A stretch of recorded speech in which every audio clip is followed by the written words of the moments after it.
앞선 영상에서 밝혀졌듯이 휴먼 지식의 본성에 있어 경험의 중요성을 강조했습니다. 그런데 우리가 현실에서 지각하는 경험이 정확한 지식의 토대를 제공한다는 사실은 어떻게 알 수 있을까요? 우리는 어떻게 경험 대상들 사이의 관계를 이성의 도움 없이 파악할 수 있게 되는 걸까요?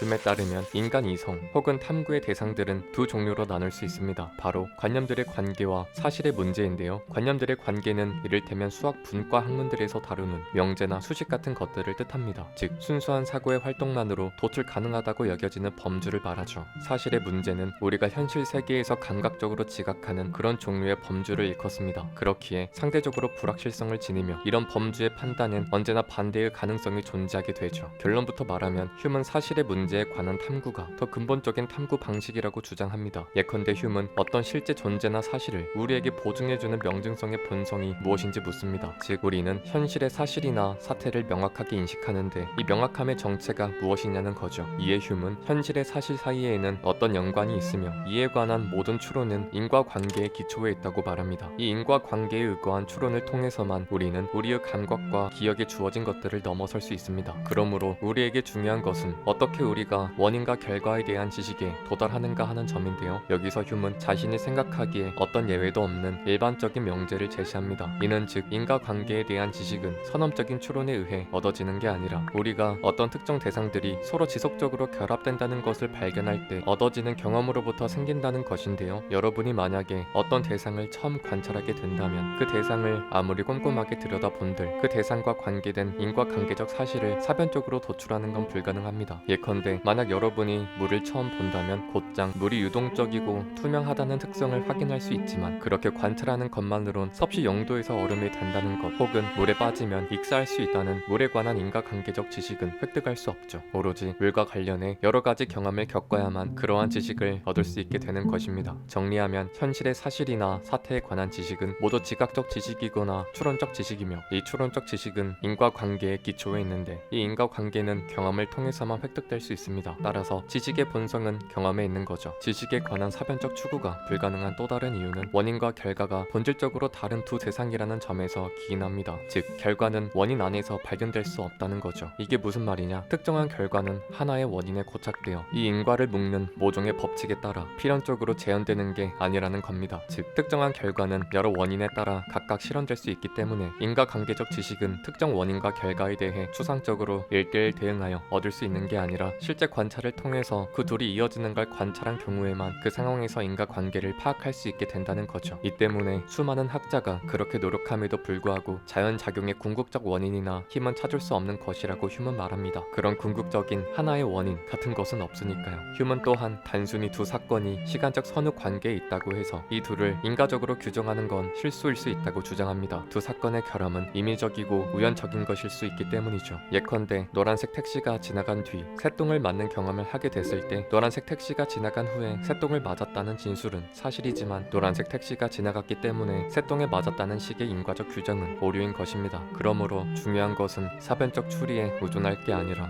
경험을 쌓아가는 게 중요하다는 거죠. 이는 오늘날 과학적 방법론에서 말해지는 상관관계와 인과관계의 구분을 뜻하는 것입니다. 이러한 경험의 원칙은 사실 따지고 보면 수학에서도 마찬가지라고 휴먼 덧붙입니다. 복잡한 수학의 모든 부분들은 작용 중인 자연에 의해 어떤 법칙들이 성립된다는 가정하에 시작되는데 이런 수학적 법칙들의 적용 역시 어떤 실제적인 거리의 정도나 양의 정도에 의존하기 때문이죠. 따라서 법칙 역시 경험에 의해서만 발견 가능한 것입니다. 수학처럼 고도로 사변적인 학문조차도 경험적 지식에 근간을 둘 수밖에 없다는 거죠.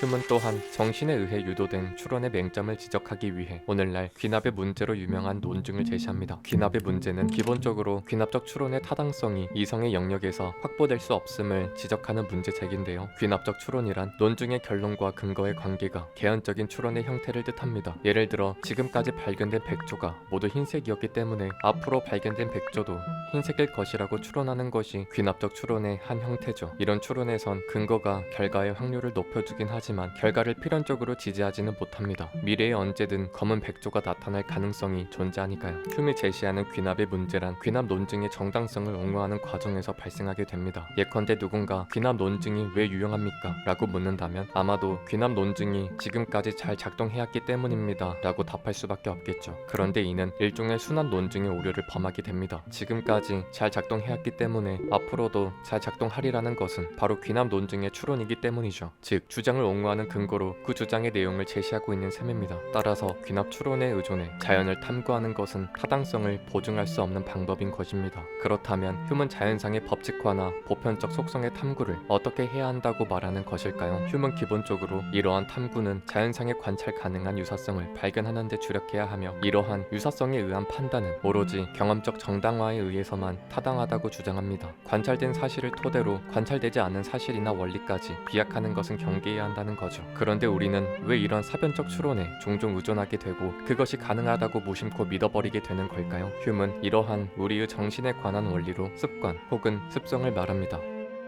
어떤 특정 행동 혹은 작용이 반복되는 곳에서는 어디서나 동일한 행동 혹은 작용이 계속될 경향이 있으므로 우리는 곧잘 이런 경향을 습관의 결과라고 이야기한다. 따라서 경험으로부터 나오는 모든 추론들은 습관의 산물일 뿐 이성적 추리의 산물이 아니다. 휴문 어떤 사태나 실제, 존재에 대한 믿음은 기억이나 감각에 현지하는 어떤 대상으로부터만 그리고 그 대상과 어떤 다른 대상 사이에 습관적인 결합으로부터만 이끌어져 나온다고 주장합니다. 그러므로 우리가 객관적 지식이라고 간주하는 것들은 경험적 사실로부터 도출된 믿음의 일종에 불과하며 이러한 믿음의 발생과 그것에 의존해 판단하는 것은 인간의 자연적 본능이라고 강조합니다. 그런데 지식이 일종의 믿음에 불과하다면 믿음과 허구의 차이는 무엇일까요? 휴문 이 둘이 근본적인 요인에서 차이가 나는 것 같진 않다고 전제합니다. 오히려 이 둘의 차이는 어떤 정서나 느낌에 의존하는 무언가가 믿음에는 부과되고 허구에는 부과되지 않는 정도의 차이일 뿐이라는 건데요. 여기서 믿음을 구성하는 본성은 바로 느낌과 정서의 수반이라는 점을 이해할 수 있습니다. 상상력은 정신의 요소들을 이리저리 조작하거나 결합할 수는 있지만 저절로 믿음을 만들어낼 수는 없습니다. 즉 단지 상상하는 것만으로 믿음을 가질 수는 없다는 거죠. 이를테면 지금부터 달은 존재하지 않는다고 상상해봐도 달이 존재하지 않는다고 실제로 믿는 건 사실상 불가능할 것입니다. 그러므로 믿음은 관념들의 특정한 본성이나 체계가 아니라 관념들의 파악 방식과 정신에 대해 관념들이 갖는 느낌이 있다는 것은 분명하다고 휴먼 생각했습니다. 다만 이러한 파악 방식이나 느낌에 관해 완벽히 설명해낼 수 없음은 인정하고 흉 자신도 인정하고 있죠. 어쨌든 믿음은 상상보다 더 강력하고 더 확고한 파악 방식이라는 점은 분명히 보입니다. 그리고 이러한 믿음은 습관적 연결로 발생하게 되며 또한 관념을 발생시키는 전제로 작용하게 되죠. 예를 들어 만약 자신에게 친구가 있다는 믿음을 가지지 않는다면 혹은 친구가 필요하다는 믿음을 가지지 않는다면 친구에 관한 이런저런 관념들을 떠올리진 않을 것입니다. 즉 친구라는 개념에 대해 무심하게 되는 거죠. 그러므로 사고의 전이는 이성이 아니라 습관과 경험, 믿음으로부터 나오는 것입니다. 이에 휴문 이성에 의존하지 말고 우리의 본성적 경향과 자연의 지혜를 따를 것을 권합니다. 정신의 건전한 작용을 지키기 위해서 말입니다. 여러분의 구독과 좋아요가 채널에 큰 힘이 됩니다. 시청해주셔서 감사합니다.